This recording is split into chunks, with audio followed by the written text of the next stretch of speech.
YouTube! Welcome to another video! Today we're watching Why You Couldn't Handle Medieval Women by Medieval Mindset! Yippee! Let's go! Let's get into it! Whether you're a lad or a lass, the unfortunate truth is that medieval women probably wouldn't like you. No!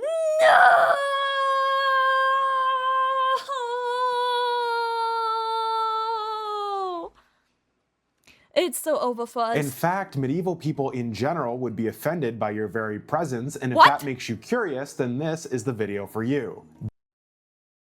They would be offended by my existence? I'm sorry, medieval people. But John, you might ask, why is this? Were the people of the past, specifically the women of the past, so different than us today? In some fundamental ways, no, but in cultural and social ways, you would almost think you were talking to an alien. You guys, I forgot his name was John. He's John Medieval.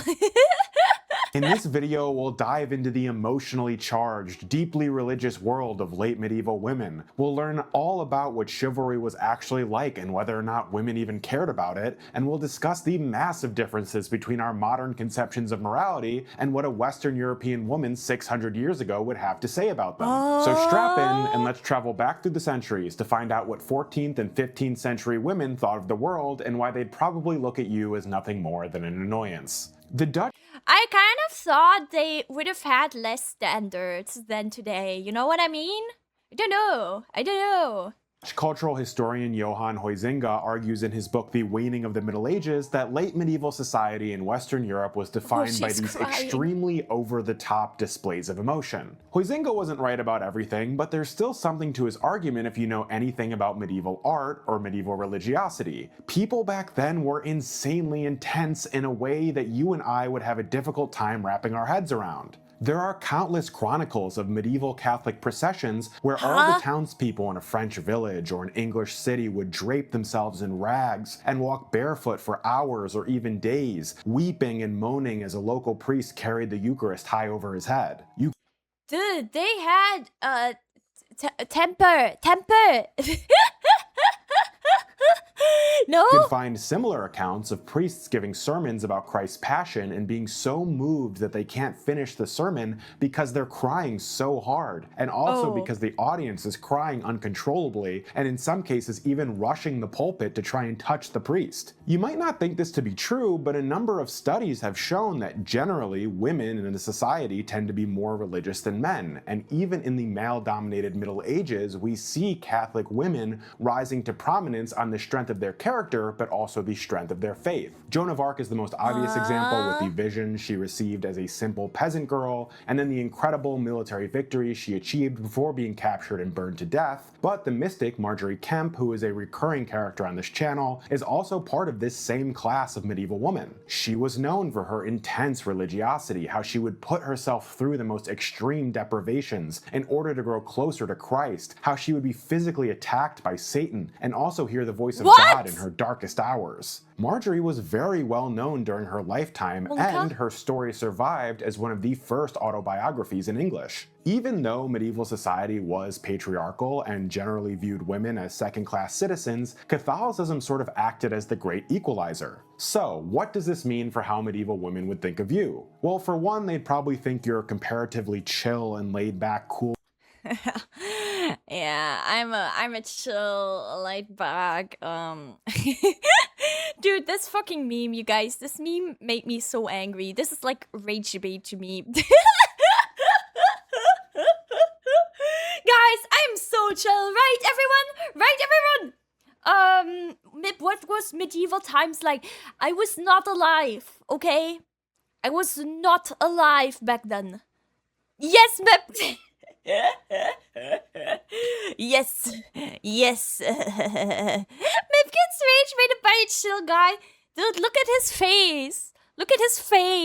I don't know, guys. I'm a hater. Sorry. Guy demeanor would be off-putting because it would imply that you were hiding something. If you were a potential suitor, a late medieval woman would expect you to display sincere, unrestrained passion because love. He's just a chill guy. Listen, it's not about him being a chill guy. It's about the memes as well. Anyway. I don't hate you guys. I hate that particular A guy. medieval woman would expect you to display sincere, unrestrained passion, because love in this period wasn't a casual affair, and there weren't any situationships or any of the passive romance we've normalized today. It was totally accepted to write poetry about your willingness to die over an unrequited love. So, a medieval woman, or at least a medieval noblewoman, would expect you to pine deeply for her, to declare your love publicly in poems, to cry over her beauty and chastity. Okay, but I can kind of get that.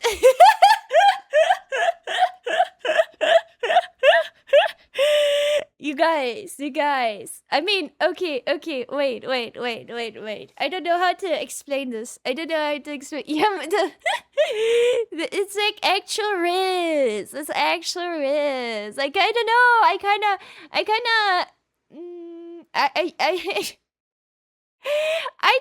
I don't like the idea of casual dating. You know what I mean?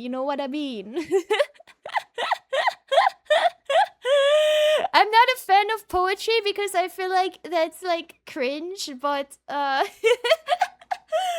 yeah, don't like the casual dating personally. Yeah. Is it though? Sounds like an old version of please. I mean, it kind of depends how you see it. W rank competitive dating, you guys. I don't know. I feel like it depends on how you do it, I guess. I mean, I feel like it would have back then as well. Poetry, I feel like nowadays poetry, I don't think I would be a big fan. I would cringe. Personally, I'm not a okay, wait, how do I say this? I'm not a very serious person, I feel like. I'm not a very serious person in that way.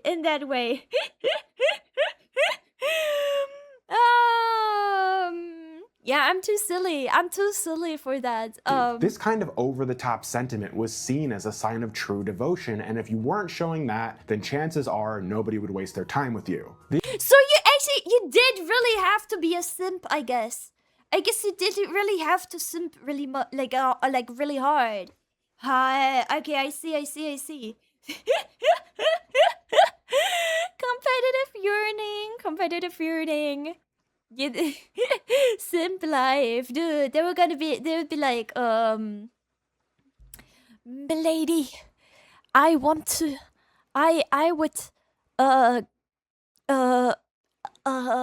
unalive myself for you. I don't know.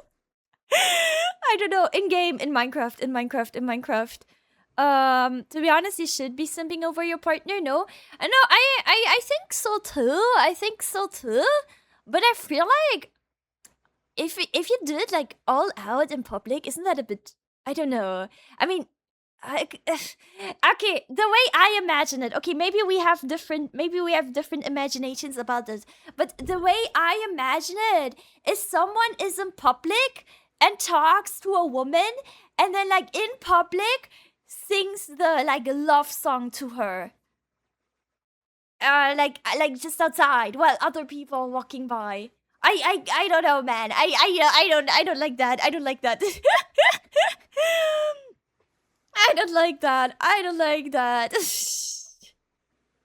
it German though? I feel like it's not just Germans who simp in private. I feel like I don't know, you guys. I think sim generally implies that you're being self-disrespectful. I mean, maybe, but I feel like it kind of depends on how. I feel like if you're simping, maybe. Anyway.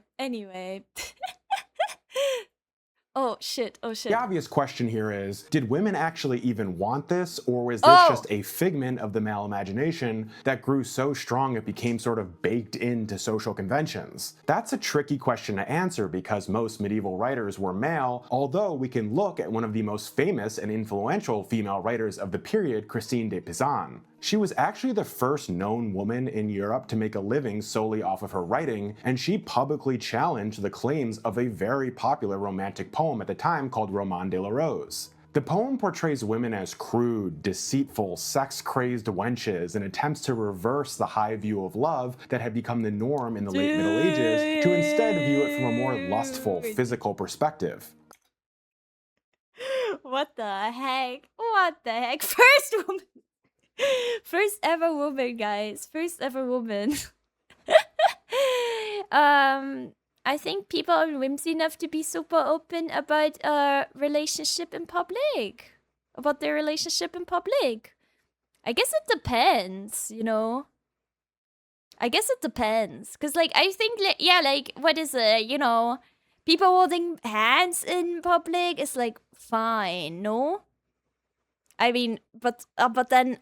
If I see people making out in the freaking bus or something, I'm like, bro. Bro, but it's also like a culture thing, I feel like. I don't know. Whoa, milady, please notice me. Is that simping or just cringe? It is extremely cringe.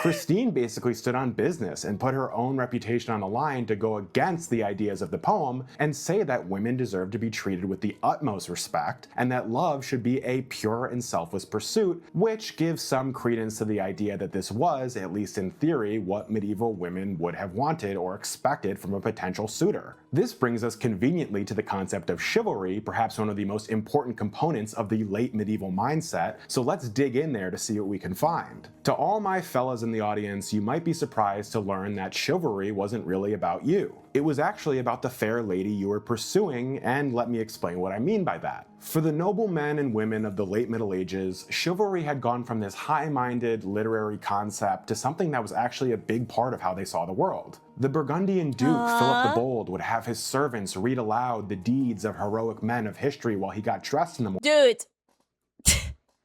I'm just gonna say it. The people in those medieval pictures, they all look the same.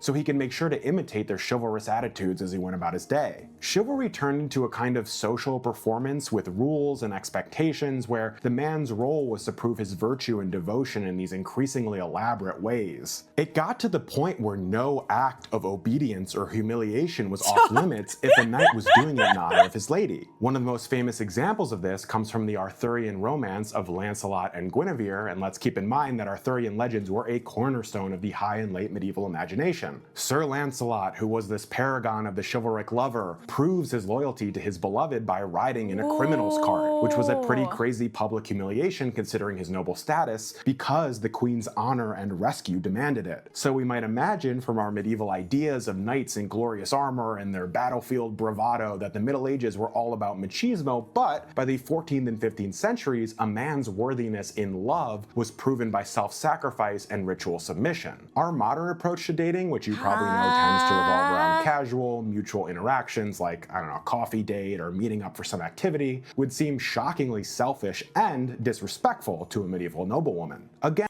Really? I don't know, but I feel like you can't really compare it to today. Is it? It's kind of... Like what could a knight in armor do? Like what's the modern equivalent of a knight in armor? The lady brought an iPad to a date. Wait a second. That's so funny. Shocking. That's so funny.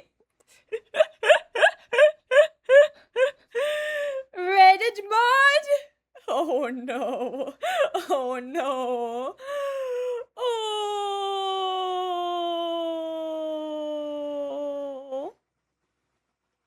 Instead of offering her a seat at a date, become the seat is what I gather from the video so far.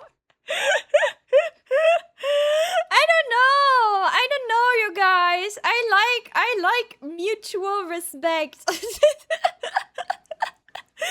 Oh no. Oh Oh no! Would seem shockingly selfish and disrespectful to a medieval noblewoman. Again, much of what we know about chivalry comes from male writers, which of course begs the question, what did women really think of it? Well, to answer that, we have to go back to Christine de Pizan. In her work God of Love's Letter, she has the figure of Cupid scold men who dishonor women under the guise of courtly love, and other women of the period complained that even noble men would deceive and slander them despite the lofty ideals of the chivalric code. So while chivalry was on its surface all about a man's servitude and virtue, that's, well, kinda what it was all about. The knight would go through all of these incredible tasks and acts of submission, which in a lot of ways mirrored the late medieval obsession with religious asceticism, and his lady would be sort of a blank canvas onto whom were projected all of these high-minded ideals, with seemingly little concern for her actual happiness. That being said, at least some degree of chivalrous approach would have been expected by medieval women of any male suitor, and that kind of passion and dedication is largely missing from modern conceptions of romance. When examining history like this, I always wonder what it was like for the common people. We mostly have the writings and literary stylings of the nobility as our evidence of this obsession with chivalry.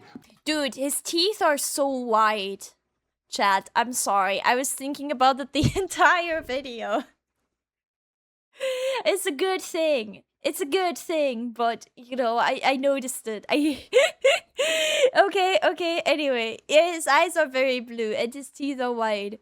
Chat respect women, yeah. I don't know, you guys. I feel like, I guess maybe it's easier now. But would a peasant woman or a merchant's wife in some city have cared about any of it? It's difficult to tell, although there's quite a bit of evidence to suggest that in the late Middle Ages, the lower classes sought to imitate the nobility in any way possible. Nowadays, we tend to be rightfully and openly disgusted with billionaires and those who flaunt their wealth, but you don't see a lot of this in medieval social commentary. Instead, the common people have this weird mix of admiration for their I get it, I was staring too. Okay, I'm glad. It's kind of...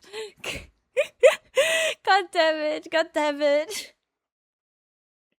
Anyway. But then there's also this resentment that simmers under the surface until the common people are pushed too hard and erupt into horrific violence against the nobility, like we see in the 1358 Jacquerie revolt in France. But this is pushing us into the territory of medieval morality and... You guys, I don't think his teeth are fake. They look real, I think. Like the shape looks natural. They're just very white.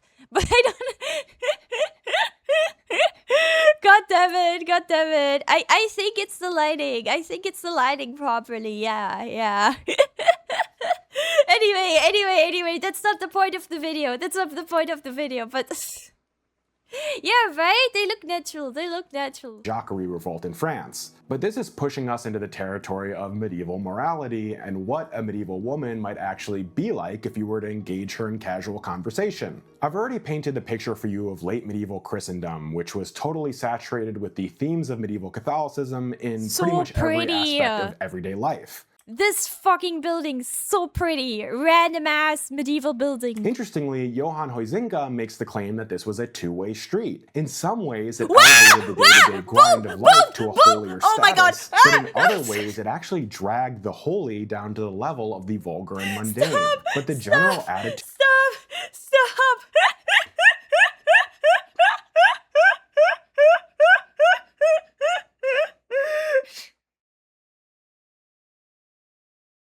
I'm sure it's fine, right? It's a historical booba. I'm sure it's fine, right?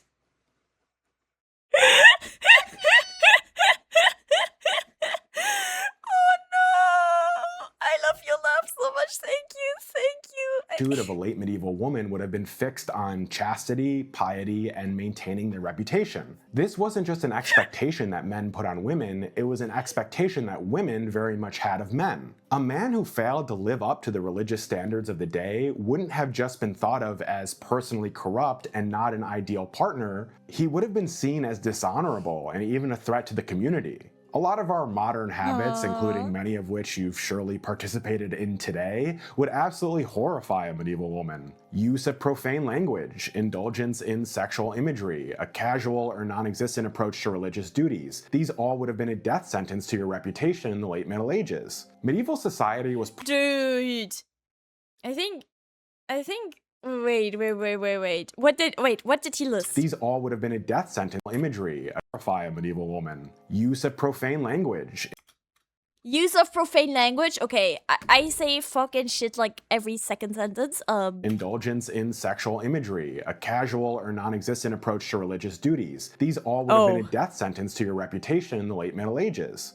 Yeah, I don't think my reputation would be good. Oh no. Oh no. Cooked. I'm cooked. Most of you guys too. I'm pretty sure most of you guys are cooked too. Medieval society was profoundly lacking in equality in many ways, but as I mentioned previously, Catholicism was the great equalizer. Everyone from kings to peasants was expected to go to confession and attend mass and live at least a somewhat pious life, and if you flouted these rules, it was nothing short of scandalous. But why did medieval women care so much about this? If you were otherwise a nice guy, why would it matter to them whether you took your salvation seriously or how much attention you paid at mass? Women had many responsibilities in their households, including the usual domestic duties of cooking and cleaning, but also home repairs, helping with agricultural duties if their husband was a farmer. Dude, what the fuck is that meal? Cooking and cleaning, but also home repairs, helping with agriculture. Guys, I'm not a fan. I'm not a fan of whatever is happening here. Orbs and squares? I guess. I guess. Guys, I'm pretty happy that I don't have to grow up in medieval times because I feel like the food was actually kind of ass, I think. If you think about it, because like, I don't think they had even spices most of the time, right? At least like in Europe. So I'm like, right?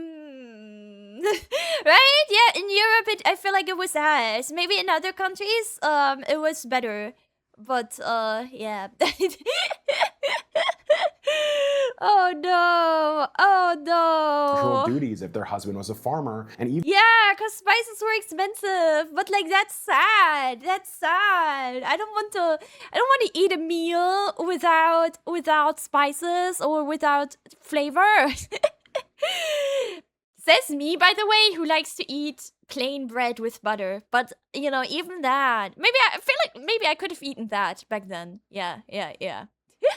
engaging in trades of their own, like the countless late medieval guilds that had women as active members. However, the patriarchal nature of medieval society meant that men were expected to be the moral guardians of their households, to lead prayers, to safeguard their wife and their children's souls, and to uphold some sense of propriety. Basically, if you were the man of the house, within those four walls, you were kind of like the priest. There are plenty of 15th century sermons that explicitly criticize men who visit brothels or engage in any kind of sexual debauchery, and preachers would directly say that this kind of behavior. Dude, why did they like...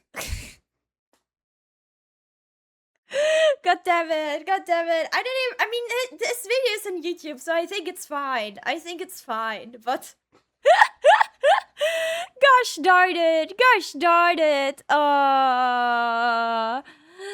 They used to add sawdust into flour to stretch the value, so even bread would be bad. Oh, that's so bad. Some questions are better left unanswered. Yeah, I don't want to ask that question, but it is what it is. I struggled paying attention. I'm sorry. In any kind of sexual debauchery, and preachers would directly say that this kind of behavior brought eternal consequences down on the whole household, not just the man himself. In medieval chronicles, we see prominent figures engaging in deep religious devotion, and we also see prominent figures acting in ways that seem to completely shirk any kind of Christian morality, and we assume these two things are at odds with each other. Some people were into the whole Christian thing, and some people weren't. The strange truth is that both these types of behavior were often exhibited by the same people, meaning even though the late Middle Ages were a time of intense religiosity, this wasn't always reflected in the actions of those who actually lived back then. In many cases, there was a little bit of both. This is my mod, by the way. Saying in chat, looking twink. You guys. Come on, guys. Come on, guys. Medieval twink. Like the example of Anne of Burgundy, wife of the Duke of Bedford, who scandalized the people of Paris by splashing a religious procession with mud when she carelessly rode past on her horse, but who would also leave court feasts early to attend matins, and who died caring for the sick in an impromptu hospital. So to answer our question of whether or not women really cared about religion and morality, we can say that they very likely did, although human beings are complicated and we should always refrain from making big sweeping statements about all of the people in a certain period. Once you build your time machine and head back to the Middle Ages, just like today, you'll find that some have different perspectives and values than others. Dude, I wonder how, like, historians are gonna, like, look at our time. I wonder if VTubers are gonna be part of history books, you guys. It would be kind of cool. Can I be on one of the pages? Come on, come on. Historians on the future watching this. Come on, guys. Please, please. But let's land the plane here. Would late medieval women really hate you? Maybe hate is a strong word, but I think you would have a tough time relating to medieval people in general. Their perspective on I don't think they would like me. I don't think I would like them either. I don't even fit in modern times. I often feel like I don't even fit in, like, nowadays. But imagine in, like, medieval times. Imagine in medieval times. And I'm sure some of you guys can relate. Aww. It's okay, I like you, Mip. Thank you, chat. Thank you, YouTube. Frogs. Thank you for watching my stuff. You can be a hermit, maybe. But I don't wanna. I would like to be a jester, but I don't think women were jesters. I don't even know. the world was much different than ours, especially in the late Middle Ages when Catholicism and a fixation on honor had become so thoroughly infused in the general consciousness that it created this paradigm that would be completely foreign to our modern minds. Nowadays, we tend to approach things cautiously, and we don't really give ourselves over to extreme displays of emotion, and in fact, we find those types of displays pretty off-putting. Most of what medieval men did in pursuit of their ladies would now probably be considered love bombing. Perhaps there's something we can learn here about values, though. While sometimes Bro, what was that? Where was this? That's kind of sus. That's kind of sus. Think there were female actresses and performers. Maybe I could have been something like a Jess Zorro.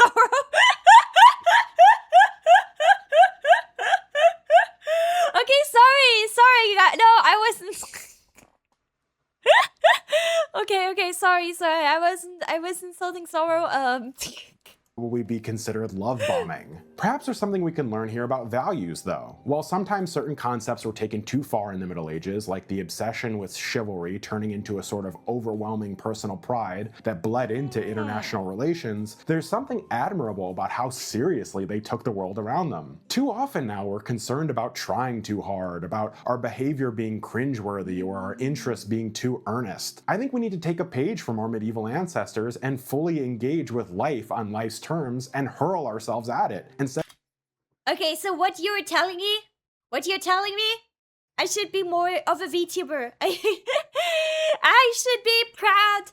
I mean, I am proud. I would say I am proud of being a VTuber. But everyone watching, you should be proud of being a VTuber fan. And, it should be proud. Generally, we should be proud of being cringe. Yes. Instead of approaching it with this air of cynicism and sarcasm. But what do you think? Could we get along with medieval people at all, or would they instinctively hate us? Let me know in the comments. As always, I'm John, this has been Medieval Mindset, and remember, the past isn't gone, it's simply waiting to be rediscovered. I mean, I think it's fun to be cringe. It's fun to be cringe. But yeah, as I said, I guess that's how we're different from the medieval times. It was a lot stronger. Yeah, people were doing a lot more. When hate you mostly just like, what the fuck are you saying and where you're from? Probably. I don't imagine, dude. Imagine wearing like modern clothing in the medieval times. You will stick out immediately, right? It's kind of silly. It's kind of silly. But yeah, that was a fun, interesting video, you guys. I hope you enjoyed. If you did, make sure to check out Medieval Mindset and check out the original video. And if you enjoyed my reaction, like and subscribe. Come over to Twitch to watch me live. And I'll see you guys in the next one. And oh, check out my second channel. Yes. Bye, YouTube. Bye bye.